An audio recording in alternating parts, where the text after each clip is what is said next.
欢迎收看我的电影. Welcome to another one of my videos. I'm going to give you a very quick update as to what's happening here in Chongqing, China. As you know, if you've seen my previous videos, you will know by now that I am in Chongqing, China, Dazhu district, during this coronavirus pandemic. I had received very bizarre and uneducated, even nasty comments about my videos on YouTube recently. Was I saying something unusual? Is it because I was chatting positive things about China during the coronavirus? Let's go back and take a look at what I was saying in my previous videos. Basically, the moral of the story is that there is social order in China currently. I think it's a great thing that it appears that the government is getting a lot more strict as to who can come outside, and if the coronavirus will be a lot less likely to spread if people are simply not going outside. But everything does appear to be stable, and the Chinese government and society are working very hard to control it. Okay, so now we can see that most of my comments about China during the coronavirus were pretty realistic. I mean, there's gotta be another foreign organization that has a similar view as to me. I mean, how about the World Health Organization? Maybe let's see if their views are similar to mine. Let's take a quick look to see what the World Health Organization is saying during this pandemic. The Chinese government is to be congratulated for the extraordinary measures it has taken to contain the outbreak. We would have seen many more cases outside China by now, and probably deaths, if it were not for the government's efforts and the progress they have made to protect their own people and the people of the world. In many ways, China is actually setting a new standard for outbreak response, and it's not an exaggeration. I also offer my profound respect and thanks to the thousands of brave health professionals and all frontline responders who, in the midst of the Spring Festival, are working 24/7 to treat the sick, save lives, and bring this outbreak under control. Wow, really? The World Health Organization is saying basically the same thing that I'm reporting?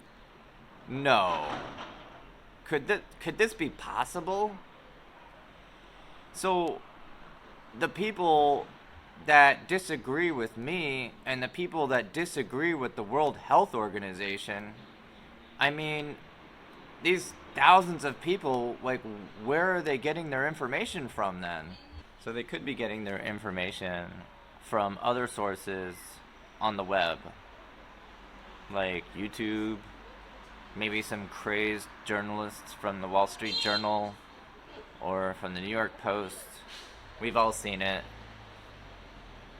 And I do need to mention that there are two YouTubers, Westerners, who are English teachers. That's right. They are English teachers who were teaching English in China. They developed their own YouTube channel, and now they are full-time YouTubers who no longer teach English in China. And they are no longer in China, but yet they are still reporting information about China, which is quite interesting. And all the information that they're reporting is not factual, okay?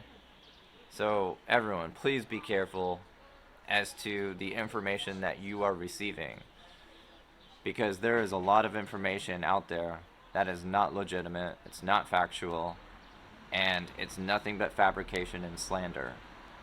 So please be careful, okay? These two English teachers, they don't have much of an education, okay? They're just a couple of guys who don't like China. That's it. And their knowledge background is limited. Okay, they don't have a medical background, they're not microbiologists, and they really don't know anything about science or the coronavirus. So come on, everyone. Let's be smart. Be very careful as to where you get your information from.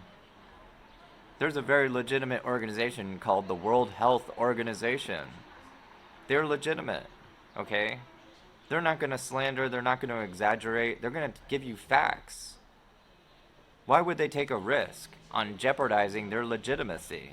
Come on, let's get real here. So, as far as new updates, the entire community has been barricaded. You can see my previous video. It was during the very beginning process of the city implementing this barricade system. I went back out just a couple days ago to go to the grocery, and I took a look around the community and other communities, and basically there's really no way you can go from one community to the other. It's pretty much impossible to enter another community. So basically what's happening is the communities have been partitioned off. So there's a barricade surrounding the perimeter of each individual community. So only one community can hang out with each other. But if you come from community A, you can't travel to community B, which is, it's pretty interesting. It's amazing how fast, the Chinese government was able to implement such a quarantine, a mass quarantine, if you will. You know, Chongqing has over 20 million people, and in order to implement something of that magnitude is pretty impressive. And other updates, everything is still closed. You can't get a haircut, okay? So we've been cutting our own hair. And my wife, as you saw in my last video, my wife cut my hair last week. And then this week, she cut it again. But this time we included our Chinese father, and we cut his hair, and he was not very pleased with it. Anyway, and we did go to the motherlode of Chinese Baijiu. So we visited the motherlode while we were out, and I'm going to share that with you as well. That was very interesting. The drinking has not stopped. So the drinking continues. We've developed quite a tolerance over the past few weeks of being locked up inside. And we have a lot more baijiu. It's basically unlimited, so that's been a great time. The schools are closed, so you must be curious, what are the children doing while these schools are closed? And the children are being homeschooled. Education continues, and that was impressive. I was impressed by that. So today is a very special lunch. Anyway, so Papa's very excited. But I just want to let you know that today is a very special lunch. Today is my wife and I's 3rd year anniversary. Yeah. Unfortunately, we cannot go. Unfortunately, we cannot go out for lunch. We have to eat lunch in here. And I'll tell you right now, we've all been eating very well. Okay, we've had 3 square meals per day: breakfast, lunch, dinner.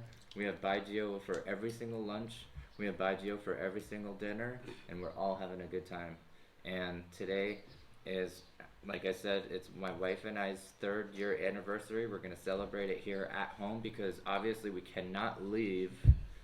There is a coronavirus going on outside.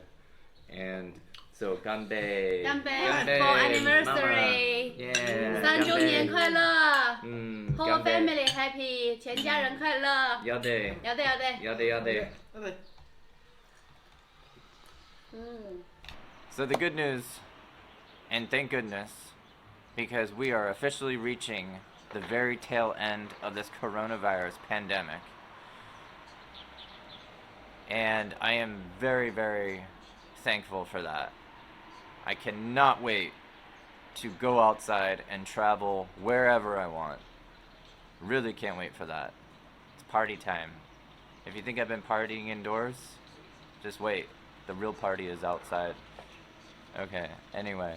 I'm very sorry to all of those who were infected and who did not make it. It's very, very sad.